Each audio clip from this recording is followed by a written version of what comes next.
Kesalahan-kesalahan dasar dalam membaca Al-Quran dan cara mengatasinya. Mari kita simak bersama-sama.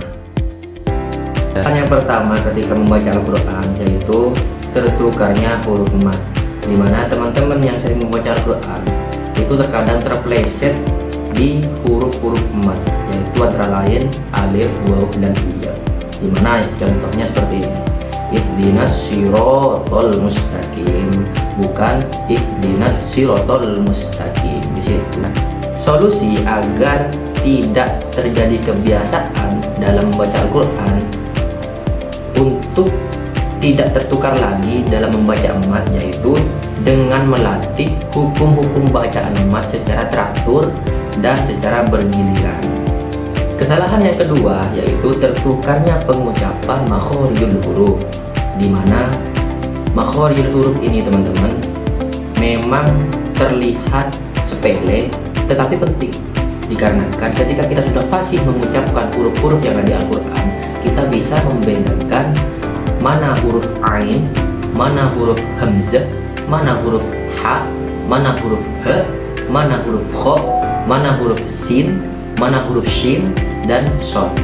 Itu beberapa huruf-huruf yang memang sulit untuk dikuasai. Tapi di sini ada solusi yang tepat dan solutif, yaitu dengan cara melatih setiap huruf yang ada di yang jumlah 28 itu dengan secara teratur dan konsisten agar lidah juga terbiasa untuk mengucapkan semua huruf yang ada di Al-Quran. Nah, kesalahan yang ketiga ketika kita membaca Al-Quran yaitu ketika kita membaca Al-Quran lupa akan hukum-hukum tajwid yang berlaku di Al-Quran itu sendiri. Nah, kita ketahui bersama dan kita sudah pelajari juga bersama hukum-hukum tajwid yang berlaku pada Al-Quran sehingga kita konsisten membaca Al-Quran dengan benar.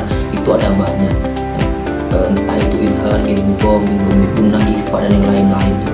Namun solusi untuk memperbaiki kesalahan-kesalahan dasar dalam membaca Al-Quran terkait lupa akan hukum tajwid yang pertama yaitu kita sediakan lisan untuk melatih setiap hukum-hukum tajwid yang berlaku di Al-Quran serta memfokuskan pelatihan itu dalam satu hukum. Contohnya, ketika kita ingin belajar hukum idhar, kita fokuskan di hukum idhar itu tok serta berikan contoh-contoh di hukum idhar. Non mati bertemu hamzah, non mati bertemu ha, non mati bertemu kho, dan yang lain sebagainya sampai terus ke hukum yang paling akhir. Kesalahan dasar yang keempat ketika kita membaca Al-Quran yaitu tidak berhenti sesuai waqaf dan wasol. Kita ketahui bersama teman-teman dan juga kita memiliki pengalaman yang sama ketika kita masih usia kecil ataupun video ini lewat di teman-teman yang masih pemula belajar Al-Quran, jangan menyepelekan waqaf dan wasol yang ada di Al-Quran, karena waqaf dan wasol Al-Quran itu pengatur ritme dan pengatur segala sesuatu baik makna ataupun alur yang ada di Al-Quran itu sendiri. Nah, solusi untuk tidak terjerumus dalam kesalahan yang keempat ini yaitu memberikan media contoh untuk sebagai pelatihan konsisten agar tidak melakukan hal demikian, agar tidak terjadi kesalahan-kesalahan yang menyepelekan waqaf dan wasol itu sendiri. Kesalahan yang kelima dalam membaca Al-Quran yang sering kita alami yaitu tidak mengetahui bacaan-bacaan gharib. Contoh-contoh bacaan gharib itu seperti apa sih? Yang pertama itu seperti majreha wa mursaha dan la ta'manna. Di situ ada beberapa metode ataupun cara-cara membacanya. Gimana sih cara membaca gharib yang benar? Gimana sih cara membaca gharib-gharib yang ada di Al-Quran yang benar? Nah, solusi dari kesalahan ini yaitu mempelajari qiraat mayor dan catatan pembacaan klasik serta bandingkan mushaf per tajwid dengan mushaf qiraat untuk mengenali variasi-variasi. Nah, di kesalahan yang keenam ini mungkin sudah menjadi hal rutinan lah, hal rutinan, yaitu membaca basmalah di Quran surah Taubah. Sebagian ulama memang menyatakan Taubah tidak diawali dengan basmalah karena konteks historis surah tentang munafik ini dari pendapatnya Ibnu Hajar dan Al-Khatib bahwasanya membaca di awal dianggap haram dan membaca di tengah surah itu dianggap makruh. Maka solusi dari kesalahan ini yaitu pelajari konteks sejarah serta posisi basmalah serta rujuk ulama lokal dan madhab yang digunakan dalam lingkungan pembelajaran. Itu solusi untuk kesalahan-kesalahan ketika kita sudah membaca Al-Quran.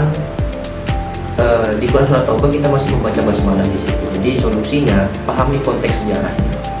Kesalahan dasar membaca Al-Quran yang terakhir yaitu salah mengkolkolahkan huruf. Huruf kolkolah itu seperti qaf, ta, ba, jim, dan dal. Nah, di situ di huruf-huruf itu ada beberapa syarat agar semua huruf itu bisa dimantulkan ketika mati dan juga ketika berhenti. Namun dengan catatan tidak berlebih-lebihan dalam pengucapannya. Contohnya kayak al-haqqo itu terlalu berlebih-lebihan, namun tidak disarankan untuk dipraktekkan. Nah, ada beberapa latihan-latihan yang bisa teman-teman praktekkan dan juga saya merekomendasikan akan latihan. Yang pertama yaitu latihan makhraj. Kita fokuskan latihan makhraj ini dalam kurun waktu 10 menit yang fokus hanya pada satu huruf. Satu huruf itu per 1 menit agar lidah kita juga terbiasa dan jeli akan huruf-huruf itu. Terus yang kedua itu latihan emat menggunakan metronom atau tetapkan rasio 2 sampai 6 ketukan gitu. Terus latihan yang ketiga, rekam bacaan dan bandingkan dengan qori berpengalaman. Nah, kita rekam bacaan kita sendiri lalu bandingkan dengan qori internasional itu. Sama gak sih gitu. Terus yang terakhir, latihan yang terakhir yaitu berlatih waqaf dan wasol pada ayat-ayat yang sering membingungkan. Contohnya di Quran surah Al-Kahfi. Di situ ada beberapa ayat-ayat yang memang sulit untuk dilancarkan buat yang masih baru awal-awal membaca Al-Quran. Mungkin hanya itu yang bisa saya sampaikan. Kurang lebihnya saya mohon maaf jika ada kesalahan itu murni dari setan, jika ada kebenaran itu murni dari Allah Subhanahu wa taala. Wassalamualaikum warahmatullahi wabarakatuh.